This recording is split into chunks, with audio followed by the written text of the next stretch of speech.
So how do you use AI to step up your game without distracting it from the human relationship and trust? But I think, IntraStar is probably down the roadmap can probably help with some of that, which would be great. The big question is, how do you monetize that as an introducer?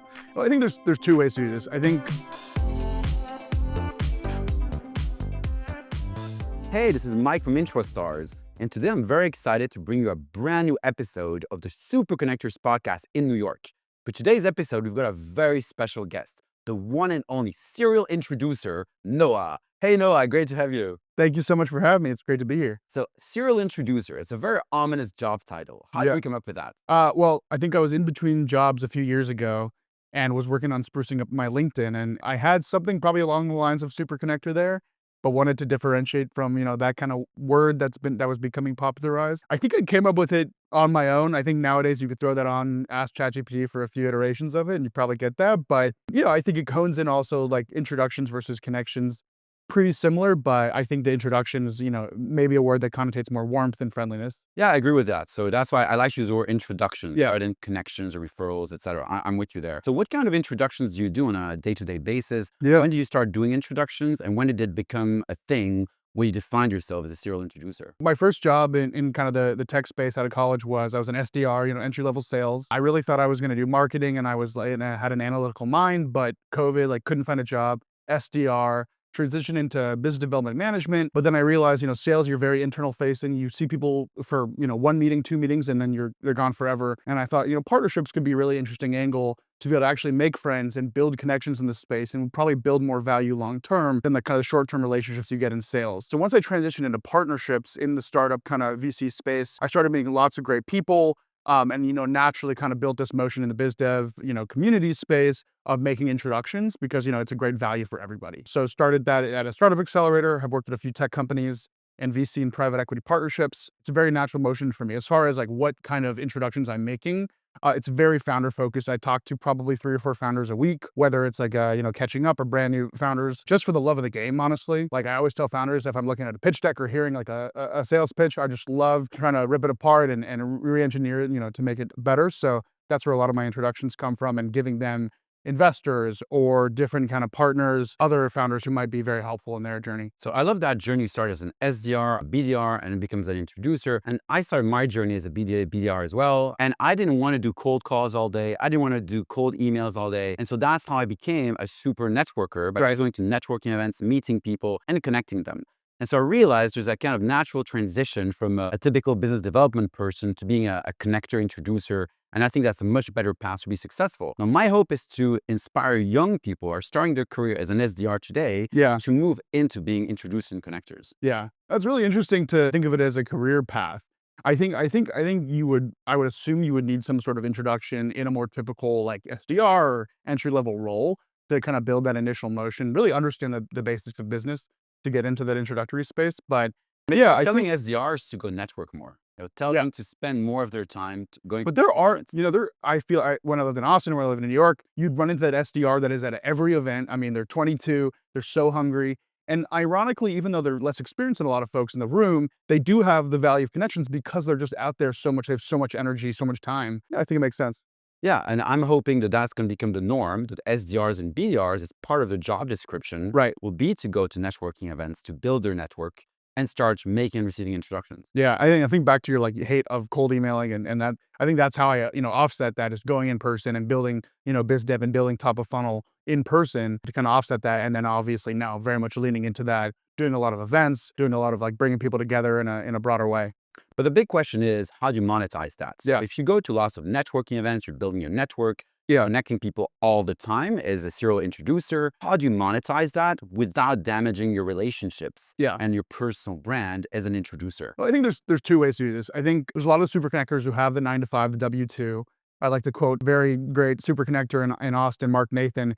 He coined this term of a sponsor. You're having a company sponsor, you fill the gap of whatever your quota is, and then the rest of the time you can spend networking and meeting great people. So I kind of see it in a similar way where, get the boxes checked and then spend the time building connections and meeting people that, which is really what, this kind of archetype of person loves. So that's one way, is get paid, and then, maybe a lot of your activities aren't helping you hit quota, but it's building for that long-term, helpfulness and long-term success. I think otherwise, like right now, like I'm out of the W-2 game. And so like, how do we do this? So monetizing your events and really hoping to bring value to what you are building in a in-person setting. And so, at the end of the day, you bring 50 founders into a room, there's someone who will find a lot of value in that. And you should be really unapologetic on the value there. And I think be very direct that like this costs money, this costs time to produce.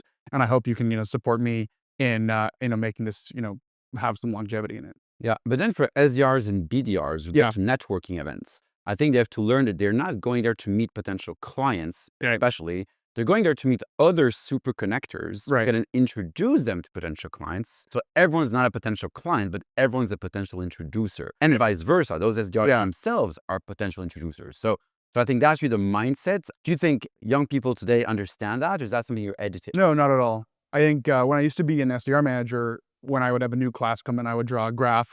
On one axis is learning and on one axis is networking. And I'd say the further I go in my career, the more this line goes up. Yeah. And it's just you continue to learn how important these two things are. Yeah, there's obviously people ahead of the curve and they can build that as like kind of like a side hustle into the money they're making. But I think you said it, for the super connector type, you have to be willing to have any conversation. Even you have people, we have people in this room who know famous people, have tens of thousands of LinkedIn connections. Like I'm not there yet, but I'm sure they would still, go talk to an SDR 22 years old, hear what they have to say, get the connection, just show that love and, that really that extroversion and that generosity. And so how do you track those introductions you make Yeah. and receive? Do you have a system? Yeah. And how do you see platforms like IntroStars, which help you do that, to track every introduction you make and receive, but also reward introducers if the deal ever comes out of it? How do you think that changes the game for yourself or for other Yeah. super connectors or SDRs out there? So, I've upgraded from my like Google Sheet to my Airtable. We have a tiny amount of automation going.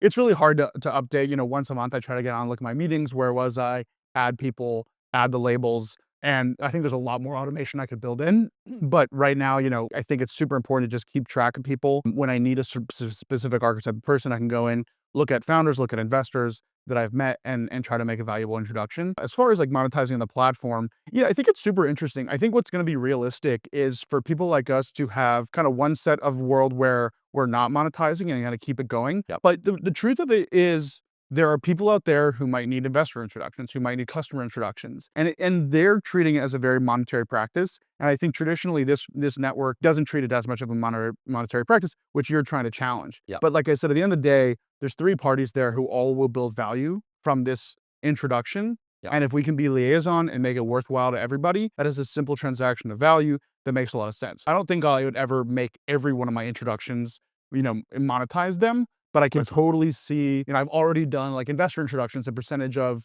what founders raise. I've done deals like that. And so building some systematic approach, and also, yeah, like keeping track of how they end up. I feel like I'll see like a LinkedIn post of a service provider I introduced to an accelerator and they're doing like a huge activation. And I'm like, that person's very busy. Maybe they forgot I made the introduction, but it would be nice to come back and be like, hey man, like you never updated me. Like, it's great to see this, but I wish you had reached out and told me how great it's going. Absolutely. And so tracking is really important. Absolutely. Yeah.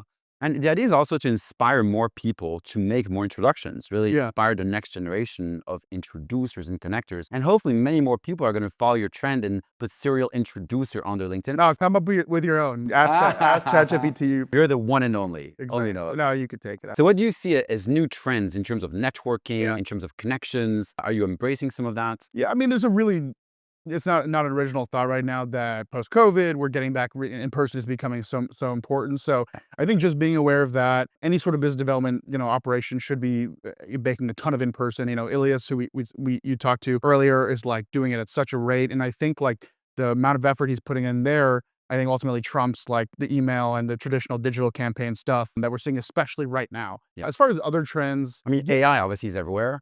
So how do you use AI to step up your game without distracting it from the human relationship and trust? I think that's on everyone's mind. yeah, We don't want AI to replace humans. You want to use it to elevate your game, right. but you're still the main component of every relationship. Right. I think, I use AI really for speed. I probably could, go a lot deeper on the Airtable, on the AI front. I'm sure there's a ton of automation that I'm not tapping into there. But I think, IntroStar is probably down the roadmap could probably help with some of that, which would be great. You can write that down later. Absolutely, working on it. Yeah. You're welcome for suggesting AI to put it into your product. You're welcome. You can pay me the percentage of how much course. you make from that. Yeah. No, I think just, in general, what I always say to everybody is just to make such a habit out of making sure you're doing in person, and you're gonna make that a real muscle for you. You've got to. It's like eating vegetables. Get out there. It's never like the most elite networking event that I meet the greatest people at. It's someone where I meet, run into somebody, spend 30, 40 minutes talking to them and make like an actual friend. And I think this is another thing about super connectors is like they've transitioned from work and personal life to really meshing them together. And like, in private equity specifically, what I've noticed is the best biz dev guys in private equity are super genuinely friends with these guys. Like, and it just like past the part of where it's just for business. And they're staying. I remember a friend told me he was staying at a big managing director's house after a conference and getting, having dinner with him and his wife. And that was such a learning moment for me that these people are just, this is their, work and play. So I mean, that resonates with me. I'm just saying, if I go to a networking event, I'm having fun. Yeah. I'm not, for me, it's not work. It's like, this is my life. I'm having fun. Absolutely. And so that's what I try to do. I've been doing a lot of like personal, parties and just bringing in people from like a lack of the business perspective and actually like building systems around my friends who have no business connections. But I think like that's just as important in the grand scheme of things as, building great professional connections. Absolutely. So what are you working on right now? Yeah. Which is dear to your heart, where you're spending most of your energy, and where can people follow you? Yeah, actually, I noticed something behind the chair here earlier. Oh my God, that's crazy. There's my Pitchros Live hat here. So I'm diving in and I'm rebranding internally myself right now as both a founder and a comedian. So I host a show and create a show called Pitchros Live. You can see the logo there. Follow us at Pitchros Live. You can also find me on LinkedIn, Noah Obstfeld. But Pitchros Live is a live comedy startup pitch competition where we have 4 founders pitch a panel of comedians and investors, and they roast the pitches. So I've been producing that. I did a show last night. I did a show last week in Austin. We'll be doing more in New York and Austin. Yeah, I think this is, and it's really becoming already a way for me to make great connections, build great connections, both just like at the show with the people there, but also lots of people coming in and saying, can I be a part of this? I want the exposure. I'd like to meet great new founders. I'd like to meet great new investors. Last week, I had a founder on the show who wanted to get in touch with the investor I brought in for the panel for, he said, 6 months. And I effectively trapped them together. That's not going to happen every show, but I'm really hoping to bring that kind of serendipity, at scale. I mean, every founder's dream is to meet an investor and to pitch to them. If you can get roasted by you as well, that's amazing. So maybe at one point, I'd love to be roasted on your show as well. Oh my God. Actually, I can't believe I never thought of this. You should absolutely be on the show. You'd be perfect. Yeah. Amazing. Well, let's organize this after this podcast. Sounds good. Awesome. Thank you so much, Noah. Great to hear about all your stories. You became a serial introducer, and hopefully will inspire more people to follow your footsteps and become those incredible super connectors. Thank you so much for having me. This is so cool. This is by far the most legit set I've ever been on. So awesome. You're doing great things. Thanks, Noah. Take care.